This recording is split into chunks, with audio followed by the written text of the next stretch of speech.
إن الحمد لله نحمده ونستعينه ونستغفره ونعوذ بالله تعالى من شرور أنفسنا ومن سيئات أعمالنا. من يهده الله فلا مضل له ومن يضلل فلا هادي له، وأشهد أن لا إله إلا الله وحده لا شريك له، وأشهد أن محمدًا عبده ورسوله صلى الله عليه وعلى آله وأصحابه ومن تبعهم بإحسان إلى يوم الدين، وسلم تسليماً كثيراً. يا أيها الذين آمنوا اتقوا الله وقولوا قولاً سديداً يصلح لكم أعمالكم ويغفر لكم ذنوبكم، ومن يطع الله ورسوله فقد فاز فوزاً عظيماً. أما بعد أيها المسلمون، يقول الله تبارك وتعالى: وهو الذي جعلكم خلائف الأرض ورفع بعضكم فوق بعض درجات ليبلوكم فيما آتاكم. وقال سبحانه وتعالى: نحن قسمنا بينهم معيشتهم في الحياة الدنيا ورفعنا بعضهم فوق بعض درجات ليتخذ بعضهم بعضا سخريا. أيها المؤمنون، في شكوى الفقير ابتلاء للغني، وفي انكسار الضعيف امتحان للقوي، وفي توجع المريض حكمة للصحيح. ومن أجل هذه السنة الكونية جاءت السنة الشرعية بالحث على التعاون بين الناس وقضاء حوائجهم والسعي في تفريج كرباتهم وإظهار الأخوة الإيمانية بينهم. والدين أيها المسلمون الدين قسمين: ذل للخالق بالعبادة وحسن المعاملة لخلقه. قال ابن القيم رحمه الله: وقد دل العقل والنقل والفطرة وتجارب الأمم على اختلاف أجناسها ومللها على أن التقرب إلى رب العالمين والإحسان والبر إلى خلقه من أعظم الأسباب الجالبة لكل خير، وأن أضدادها من أكبر الأسباب الجالبة لكل شر. فما استجلبت نعم الله وما استدفعت نقمه بمثل طاعته والإحسان إلى خلقه. أيها الإخوة في الله، جاء عن ابن عمر رضي الله عنهما أن رجلاً جاء إلى النبي صلى الله عليه وسلم فقال: يا رسول الله، أي الناس أحب إلى الله؟ يا رسول الله، أي الناس أحب إلى الله؟ وأي الأعمال أحب إلى الله؟ فقال رسول الله صلى الله عليه وسلم: أحب الناس إلى الله أنفعهم للناس، وأحب الأعمال إلى الله سرور تدخله على مسلم، أو تكشف عنه كربة، أو تقضي عنه دينا، أو تطرد عنه جوعا. ولئن أمشي مع أخ لي في حاجة أحب إلي من أن أعتكف في هذا المسجد شهرا. ومن مشى مع أخيه في حاجة حتى يثبتها له ثبت الله قدميه يوم تزول الأقدام. أيها المؤمنون، إن السعي في حاجات المسلمين ونفع المحتاجين والإحسان إليهم عبادة عظيمة عند الله تعالى، والله يحب المحسنين ولا يضيع أجر من أحسن عملا. أحسن إلى الناس تستأسر قلوبهم، فطالما استأسر الإنسان إحسان.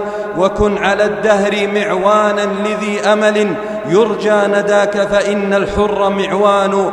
أيها المؤمنون، التمسوا حاجات إخوانكم، فإن المؤمن للمؤمن كالبنيان يشد بعضه بعضا. وتعاونوا فيما بينكم على البر والتقوى، واعلموا أن يد الله مع الجماعة، وأن أحب الناس إلى الله أنفعهم للناس، وأحب الأعمال إلى الله سرور يدخله المسلم على قلب امرئ مسلم. قال صلى الله عليه وسلم: والذي نفسي بيده لا يؤمن أحدكم حتى يحب لأخيه ما يحب لنفسه.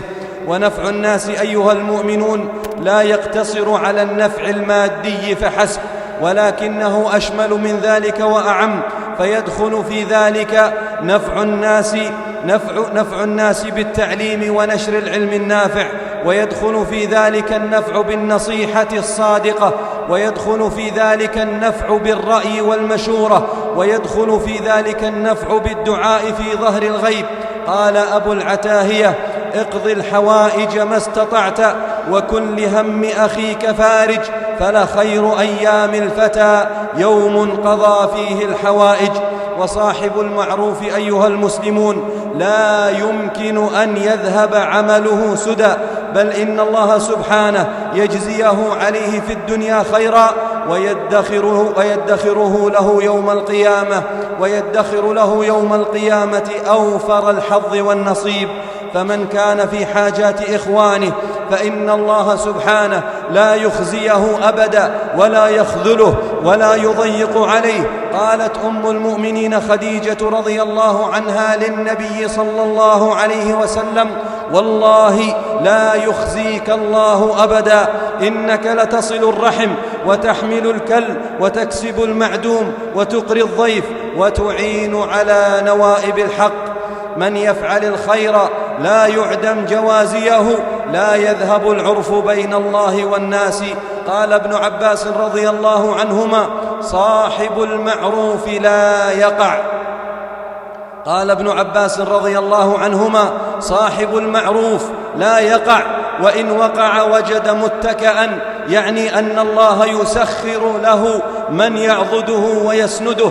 وقال صلى الله عليه وسلم: إن أهل المعروف في الدنيا هم أهل المعروف في الآخرة، وإن أول أهل الجنة دخولا أهل المعروف. اصنع جميلا ولو في غير موضعه فلن يضيع جميل أينما صنع. إن الجميل وإن طال الزمان به فليس يحصده إلا الذي زرع. قال صلى الله عليه وسلم: لقد رأيت رجلا يتقلب في الجنة في شجرة قطعها من ظهر الطريق كانت تؤذي الناس، دخل الجنة بغصن شجر كان يؤذي الناس، فكيف بمن قام على خدمتهم، كيف بمن سعى على شؤونهم، كيف بمن فرج كرباتهم، كيف بمن مشى في حاجاتهم. فرحم الله قلوبا تتقطع لمواجع الآخرين، وأسعد الله أنفسا تسعى على حوائج المحتاجين. وهنيئا لمن كان سببا في نفع المسلمين. عن ابن عباس رضي الله عنهما قال: إن لله عبادا يستريح الناس إليهم في قضاء حوائجهم وإدخال السرور عليهم، أولئك هم الآمنون من عذاب الله يوم القيامة. جعلنا الله وإياكم مفاتيح للخير مغاليق للشر، ونفع بنا عباده المؤمنين، وجعلنا صالحين مصلحين غير ضالين ولا مضلين. أقول قولي هذا وأستغفر الله لي ولكم ولكافة المسلمين من كل ذنب وخطيئة، فاستغفروه إنه هو الغفور الرحيم.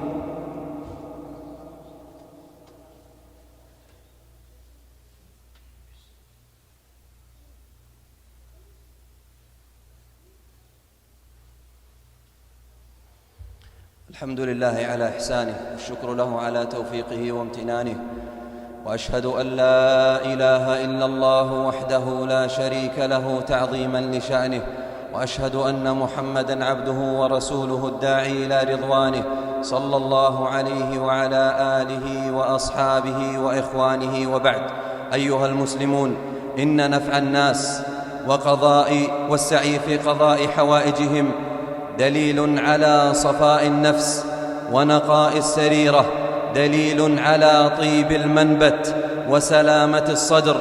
وربنا سبحانه يحب من عباده الرحماء، ولله أقوام يختصهم الله لنفع العباد والسعي في حاجاتهم وتفريج كرباتهم، وجزاء التفريج في الدنيا تفريج في الآخرة.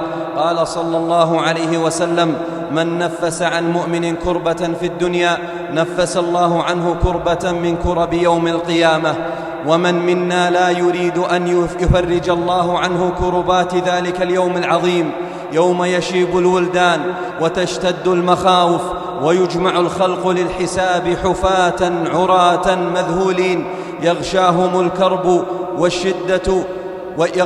من الكرب والشدة ما لا يعلمه إلا الله. قال صلى الله عليه وسلم: من سره أن ينجيه الله من كرب يوم القيامة فلينفس عن معسر أو يضع عنه. أيها المؤمنون، إن الساعي لقضاء الحوائج موعود بالإعانة من الله ومؤيد بالتوفيق، والله في عون العبد ما كان العبد في عون أخيه. وفي خدمة الناس بركة في الوقت، وبركة في المال، وبركة في العمل، وبركة في تيسير ما تعسر من الأمور. يقول النبي صلى الله عليه وسلم: من يسر على معسر يسر الله عليه في الدنيا والآخرة. ويقول ابن القيم رحمه الله: كان شيخ الإسلام ابن تيمية رحمه الله يسعى سعيا حثيثا شديدا لقضاء حوائج الناس، يسعى سعيا شديدا لقضاء حوائج الناس، ويقول: بهذا جاء الدين، بهذا جاء الدين، بهذا جاء الدين. ولا تدري أخي في الله، لعلك بدعوة صادقة ممن فرجت كربته وقضيت حاجته تسعد أحوالك وتقبل عند الله أعمالك.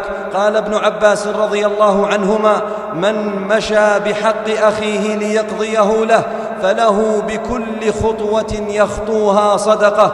والمعروف ذخيرة، المعروف ذخيرة أيها المؤمنون، المعروف ذخيرة لصاحبه. والسعي لشؤون الناس زكاة أهل المروءات. ومن المصائب عند ذوي الهمم عدم قصد الناس لهم في حوائجهم. يقول حكيم بن حزام رضي الله عنه: ما أصبحت يوما وليس على بابي صاحب حاجة إلا علمت أنها من المصائب. ما أصبحت يوما وليس على بابي صاحب حاجة إلا علمت أنها من المصائب. لا تمنعن يد المعروف عن أحد ما دمت مقتدرا فالسعد تارات. واشكر فضائل صنع الله إذ جعلت إليك لا لك عند الناس حاجات. قد مات قوم وما ماتت مكارمهم، وعاش قوم وهم بالناس أموات. وأفضل الناس ما بين الورى رجل تقضى على يده للناس حاجات.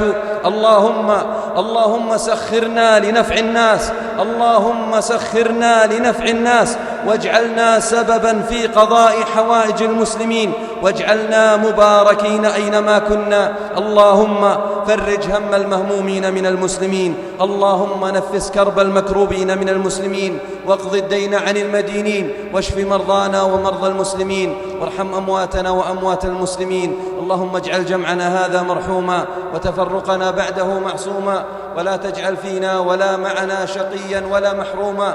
اللهم إنا نسألك الجنة وما قرب إليها من قول وعمل، ونعوذ بك من النار وما قرب إليها من قول وعمل.